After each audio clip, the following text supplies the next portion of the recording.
Hey there YouTube, welcome back to my channel, Mikey speaking. Today I have the video that I did promise you talking about the Georgia Dream program, another program that sits here and basically gives you money to buy your first house. Now at first when I heard it, it's just to give you a summary, you get between it's like $5,000 to $7,500 of free money. That's the way I understood it. After actually digging deep and reading all the little catches and details, I'm not as impressed with the Georgia Dream program as I originally was.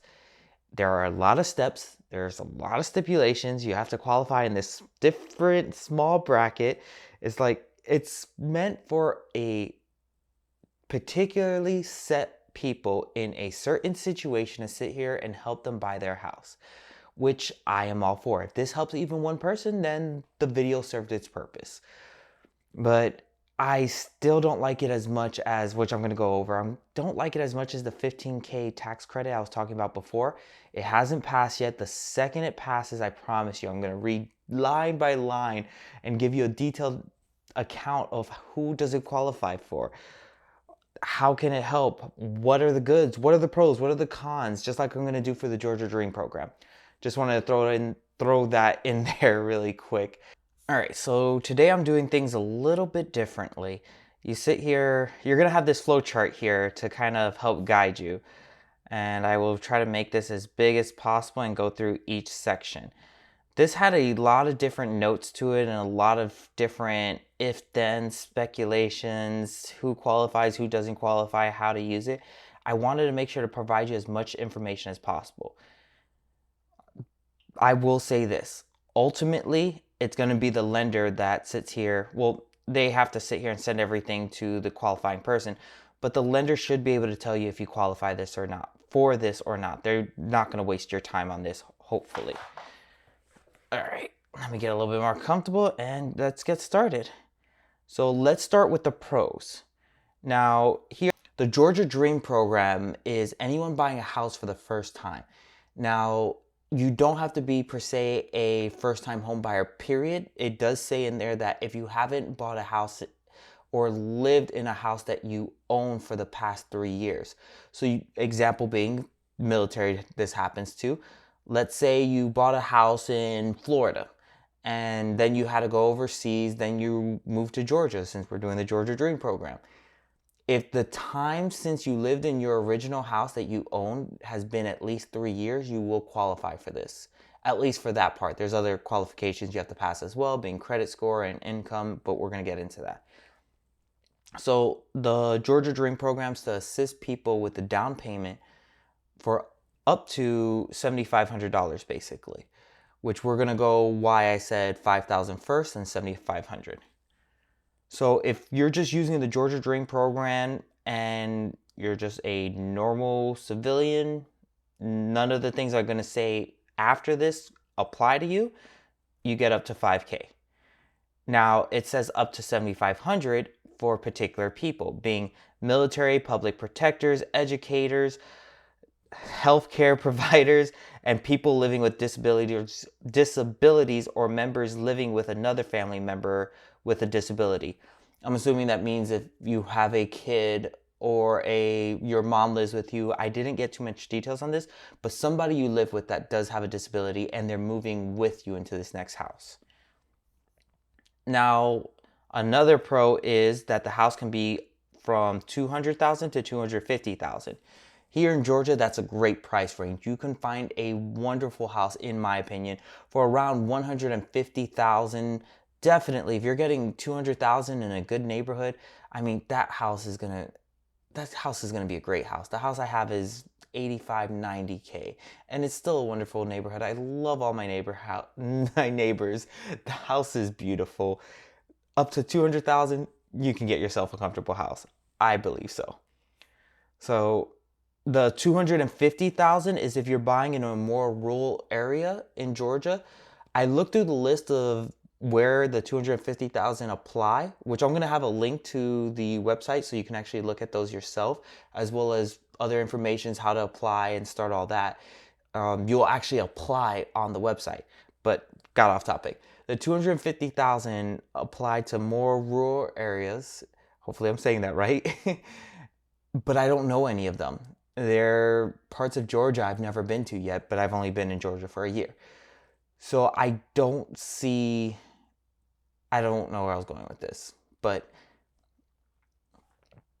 I feel like the 200,000 will actually be used more since you can use it in places like Atlanta, Warner Robins, Houston County, and it's all by county, I believe.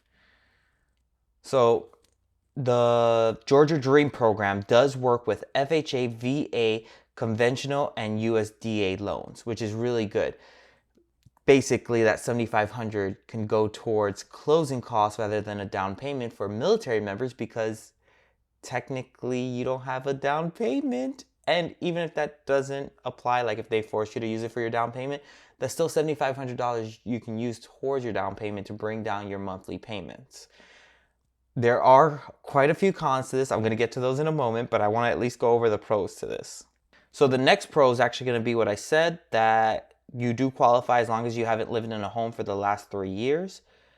Now, if you actually do own a house and haven't lived in it for the past 3 years, you're going to have to provide documentation. But if you've never bought a house, you're pretty set on this. And the last pro that I found on this is, which could be a con, but I think it's a pro, is you do have to come out 1K out of pocket, but only 1K. Closing can cost anywhere from 5,000 to 50,000, probably more. I've never seen closing be that much, but I've only used conventional and VA loans. It's not like I've used investment loans yet. So coming 1K out of pocket to sit here and start owning a house, I think is absolutely amazing. This is set up for people who want to start living in their own house and start investing in themselves and start building their portfolio. So this is perfect. If you only have to have $1,000, you're pretty much set to get a house. I think anyone can get a house having 1,000 set aside. Now I recommend having more because you have to consider you might need some stuff for the house. So now we'll start with the first con. Like I said prior, you do have to come $1,000 out of pocket, which isn't too bad. I feel like $1,000 is doable. Just put a little bit away. Technically, if you put $100 away every month, you can come up with $1,000 by the end of the year and have a little bit more. Now, the income. So remember that there's two different parts, the rural areas and then the just period in Georgia. So if you're looking to actually get a house in one of these growing neighborhoods, your total income could be as high as 84.5. But if you're looking to get a house using the 200,000, and again we'll use Warner Robins as an example, your income could only be as high as 60,500. So basically what that's saying is your income cannot be any higher than these amounts to sit here and qualify for the Georgia Dream program. They don't want to sit here and give anyone who makes any more than that the benefit of using this program, which I assume if you're making more than that, you're pretty much set off. Now your credit score has to be at least 640, which I'll be making another video one of these days talking about how to increase your credit score. You must use, this part I do not like. I really don't like it. You must use a participating lender, which that would be fine if they had one of my favorite lenders on there. I like credit unions, Navy Federal Credit Unions, Robin Federal Credit Unions. I feel like you get way better customer service when you're using a credit union. But you have to use one of their participating lenders to actually qualify for this. And I looked at the list and like I've seen a few of them, I've seen their names, but I've never used them, so I don't know how their customer service is. And customer service is very important to me. The next thing is you do have to take the Georgia home buyer education class. Now this class can cost you $50 to $100, which that part's not great because not only do you have to sit through a class, you have to pay for it to get the benefit of this. But overall, you're getting $500 to $7,500 up front. So pros, cons, you just have to outweigh them yourselves. I've been through one of these courses in Florida. I didn't actually use the program, but the classes aren't that bad. They're actually pretty educational. Me being a first-time home buyer in Florida, They were talking about budget and managing and different programs out there in case you run into any hardship and starting utilities. I think some of these classes could be very good. I've never been to one in Georgia, so I don't know. I hope it's good.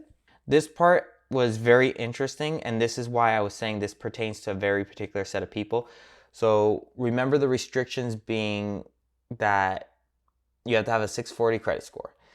That, what was the other restriction? You have to make basically less than $60,000. And you have to have 1K ready. I want to say those were the only restrictions so far, and this one's going to be the last restriction. You have to have $20,000. Well, rephrase, not that you have to have. You can't have $20,000 in assets or 20% of the total closing price. What was it that I said? Total sales price, not closing price, which could be intertwined. But you can't have 20% of the total sales price in assets. I didn't like that. So let's say you've been just throwing all your money in stocks and you're going to use that money to buy a house. If it comes out to $20,000 or 20%, and it does say on here whichever one is greater, which is nice, but you can't have too much assets to use this. Again, they're targeting a very select people to get them started on their buying a house and investing. So I think that's really good, but that's another restriction that's going to cut out a few people. What I do like is this doesn't count for retirement accounts. So military, we have the TSP. They're not going to count that. IRA accounts, 401k retirement accounts, they do not count towards your assets. So that's going to save, I feel like, quite a few people. You can't get points. Points is basically you sit here and you give money up front and you bring down your interest rate, which actually brings down your monthly payments. Sometimes it's worth it, sometimes it's not. In this case scenario, you won't have to think about it because you don't have the option. Then the next con is going to be 60 days to close. Here in Georgia, I want to say roughly about 30 to 35 days to close if you have all your ducks aligned. It's all dependent on you. It does depend on the lender and other things, and with COVID going on, there's sure to be other things that apply. But 60 days to close on a house if you have all your ducks aligned is a long time. And now the real downfall, the reason I don't like the Georgia Dream program and why I was talking about in the beginning that the 15K credit is going to be amazing, which again, I'm going to reiterate that 15K credit in a moment. So after you get this Georgia Dream program, let's go with the $5,000. Let's say you actually do get advanced this money for the closing, or it's not advanced. I don't know how it works. I'm guessing at closing they have a check or something ready. But let's say you do have this money available to you and you use it at closing, great. Now you just save $5,000 on the down payment, closing costs, whatever it applied to. The problem is with the Georgia Dream program is you still owe that money, which I think is stupid. Why are you going to sit here? And I know I shouldn't be saying a program's stupid because it has its benefits. But why are you going to sit here and create a program to get people into a house and have them pay you back? I don't like that part. But this still can help people get into a house because even though you do have to pay back that money, it's a 0% loan, which means you do have to pay back the money just like you have to pay back your mortgage money that you're borrowing to actually get the house, but you're not paying anything on top of the money you borrowed. Now, when do you have to pay that money back? You do have to pay that money back either when you sell, you refinance, or you're no longer occupying it as your primary residence. So if you plan to leave the house, you do need to come up with that money. Keep that in mind. You refinance, it will be done with the paperwork because it's treated like a secondary loan on top of the house. You sell the house, same thing. The only time you have to be really mindful of it basically is when you actually don't use the property as your primary residence anymore. And for that reason, the Georgia Dream program wasn't what I expected it to be. Again, it can definitely help people start off getting their house and save money. And hopefully the money that you saved, you do something like maybe fix up the house a bit or invest it in stocks or something along those lines, bring down your debt. So there's a bunch of different options you have that you can do with that extra money that you didn't have to put into the house. Now to go back into the $15,000 tax credit and the difference. Now the $15,000 tax credit, which hasn't been passed, when, fingers crossed, first part, it's advanceable, which means even though it's a credit, it gets advanced right into your bank account. 2, it's permanent. You don't have to pay back this money. You don't owe this money to anyone. The moment you get it, to my full understanding, the moment you get it, it's yours. The end. No questions. Just go on your merry life and start investing more, hopefully. It seems like it's a lot more simplistic than this other one. But again, I haven't read the verbiage because it's not out. As soon as it's out, I'll pass that information along for you. The next state I'm actually going to run down through is going to be Florida. So look forward to that video. And I hope you like my shirt, by the way. I always order my coffee black, and then I saw this shirt, so it felt appropriate. I love it. If you don't like it, I'm sorry. I love it. Anyways, that's going to be it for today. Again, the links are going to be down below in case you want to look up some more of this information. If you have any questions about it, I would love to discuss it with you. If any of you have actually done this or will do this in the future after watching this video, please let me know how it goes. Let me know if you have any tips, tricks, information that will be useful to anyone or everyone trying to sit here and actually use this program. Till next time, have a good one.